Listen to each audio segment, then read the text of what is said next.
আলুর খোসার বড়াটা তো ফাটিয়ে দিয়েছো তুমি। এই দেখুন ফেলে দেয়া আলুর খোসা।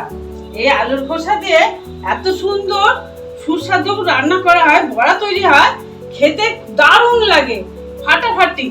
আমি করে দেখাচ্ছি, আপনারা করুন। প্রথমেই আলুর খোসাটাকে আমি সেদ্ধ করে রেখে দিয়েছি। আলুর খোসা দিয়ে বড়া বানাচ্ছি, তাই দিয়ে দিলাম বেসন, পরিমাণ মতন হলুদ দিলাম, এবার দিচ্ছি নুন, স্বাদ মতন চিনি, স্বাদ মতন জিরের গুঁড়ো, এবার দিচ্ছি পাকা লঙ্কা। এবার ভালো করে মাখিয়ে নিচ্ছি।